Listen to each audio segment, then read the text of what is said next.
Hi friends, இது உங்கள் அன்புடன் ஏஜே. நம்ம வந்து இன்றைக்கி சப்பாத்தி பண்ண போகிறோம். நார்மலாக வந்து சப்பாத்தி சாப்பிடுவோம். ஸோ இது வந்து கொஞ்சம் புதுவிதமான ஒரு சப்பாத்தி.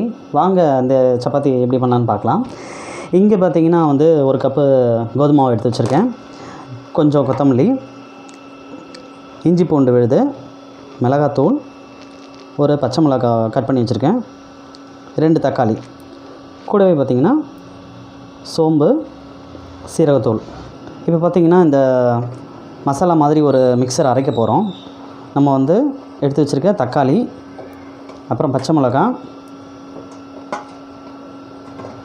இஞ்சி பூண்டு விழுது, அப்புறம் வந்து மிளகாத்தூள்,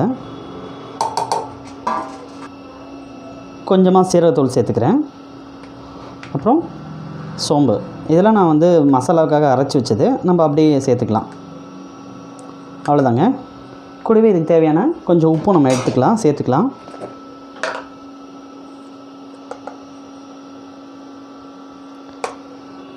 இப்போ பாருங்கள், நான் வந்து தக்காளி இந்த மசாலா ஐட்டம்ஸ்லாம் வந்து மிக்சியில் போட்டு நல்லா அரைச்சிருக்கேன்.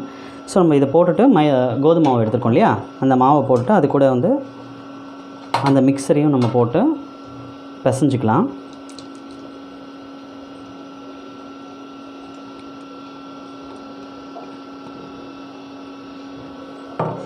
இது கூடவே நான் வந்து ஃபைனாக சாப் பண்ணி வச்சுருக்க கொத்தமல்லியும் எடுத்து ஆட் பண்ணிக்கிறேன்.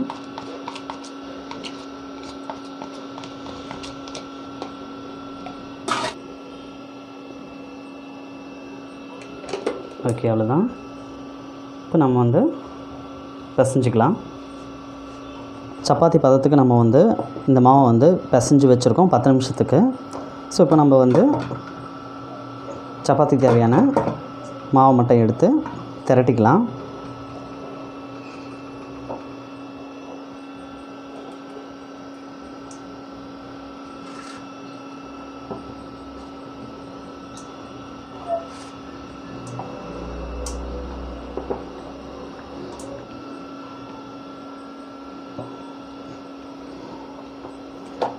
ரொம்ப அழுத்தி திரட்ட வேணாம். நீங்கள் சாஃப்டாகவே மாவு பிசைஞ்சிருக்கும் இல்லையா, 10 நிமிஷம் ஊறி இருக்கு இல்லையா. ஸோ அந்த மாவு நல்லா வந்து சாஃப்டாக இருக்கும். ஓகே, இப்போ ரெடி ஆகிடுச்சு. இதை வச்சுக்கலாம். பேன் வச்சுருக்கேன். சப்பாத்தியை பேனில் போட்டாச்சு. ரொம்ப ஆயில் எடுத்துக்க வேண்டாம், லைட்டாக எடுத்தால் போதும்.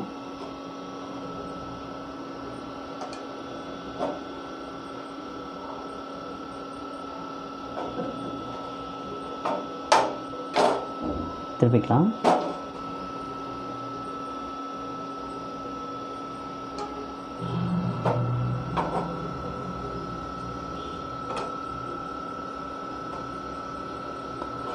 நான் ஸ்டவ்வை பார்த்திங்கன்னா மீடியம் ஃப்ளேமில் தான் வச்சுருக்கேன், ஹை மோடில் வைக்கல. சப்பாத்தி ரெடி ஆகிடுச்சு. வாங்க பிளேட்டுக்கு மாற்றிடலாம். டேஸ்ட் எப்படின்னு நான் பார்த்துட்டு உங்களுக்கு சொல்கிறேன். ஓகே, இது நார்மல் சப்பாத்தியை விட கொஞ்சம் நல்லாவே இருக்குது. ஸ்பைஸியாக இருக்குது. நான் மிளகாத்தூள் போட்டிருக்கேன் இல்லையா, நல்லாயிருக்கு.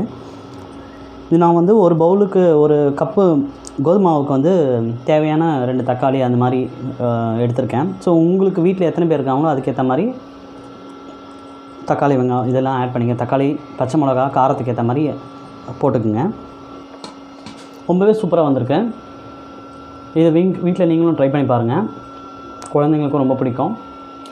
டேஸ்ட் கொஞ்சம் டிஃப்ரெண்ட்டாக நல்லாயிருக்கு. அரோமாவாக இந்த கொத்தமல்லிலாம் போட்டிருக்கோம் இல்லையா, ரொம்ப நல்லாயிருக்கு. ஈஸியாக வந்து டைஜஷனும் ஆகும் உங்களுக்கு. ஏன்னா சீரகம் போட்டிருக்கோம், சோம்பும் போட்டிருக்கோம். கண்டிப்பாக ட்ரை பண்ணி பாருங்கள். இதை பிடிச்சிருந்தா லைக் பண்ணுங்கள், கமெண்ட் பண்ணுங்கள், ஃப்ரெண்ட்ஸுங்களோட ஷேர் பண்ணுங்கள். எங்கள் சேனலை சப்ஸ்கிரைப் பண்ண மறந்துடாதீங்க.